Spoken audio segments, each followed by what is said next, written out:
I was at the slide with my daughter when a little boy ran up to me. Mister, he asked, can I have your daughter? Chalking it up to dumb kid talk, I just laughed. She's my whole world, buddy. Can't just give her away. He looked me dead in the eye. So, what if she died? Would you be sad then? I scooped up my daughter, feeling a cold dread crawl up my spine. I'd never seen this kid before. This playground was a community project. I knew pretty much every little brat who came to play here. My gut screamed that this kid was a scout for some scumbag kidnapper. I got my daughter the hell out of there. Back home, I laid down the law. Stay away from that playground for a while. Don't go near that boy. And for fuck's sake, don't take any candy from him or go anywhere with him. My daughter just nodded, her eyes wide. A few days later, my daughter drops a bombshell. She saw the boy leading the daughter of the woman who runs the bakery across the street away somewhere. She'd thought about following, but she remembered what I said and chickened out. The bakery is run by a single mom named Hannah and her 4-year-old Katie. She's divorced and everyone in the neighborhood knows she has it tough, so we all try to look out for her. I immediately called Hannah, but the call went straight to voicemail. She must have been out on a cake delivery. About an hour and a half later, Hannah burst into my diner like a goddamn hurricane, wild-eyed and frantic. She grabbed my daughter by the shoulders. Where's Katie? Tell me! My daughter was so scared she could barely speak. I told Hannah to call 911 right away, then went with her to search. But the trail went cold the second they crossed the main road. The cops were on it, fast. Using my description and footage from nearby security cameras,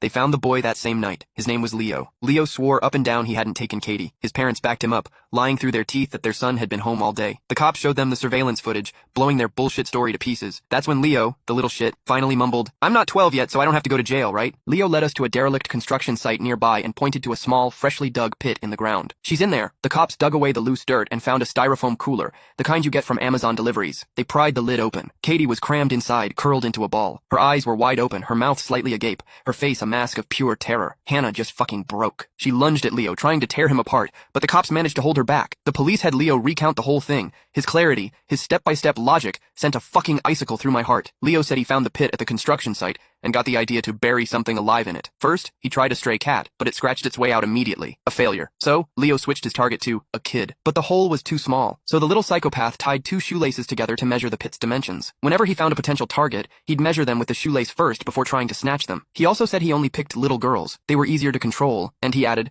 their bodies are softer, easier to fold. Did you kill her first, then put her in? One of the cops asked, his voice tight. Leo shook his head. I had her lie down in it herself. He'd set up a sick game. First, he had Katie lie down in a couple of big cardboard boxes and gave her chocolates, making her think it was all for fun. Then, he told her to get into the styrofoam cooler he'd placed in the pit. Katie, trusting him completely, did it without a second thought. Once she was in, I put the wooden board over the top, stacked a few bricks on it, and started burying it. Leo said Katie started struggling, so he jumped on top of the board and stomped on it a few times until she stopped moving. Hannah didn't even make it through the whole story before she collapsed. The cops rushed her to the hospital. I overheard one of the veteran cops muttering, Jesus fucking Christ. All my years on the force, I've never seen an animal like this. If his parents weren't here, I'd beat the shit out of this little fucker myself. Once word got out about what happened to Katie, the whole neighborhood was up in arms. People kept coming to me asking for Leo's address, wanting to get some payback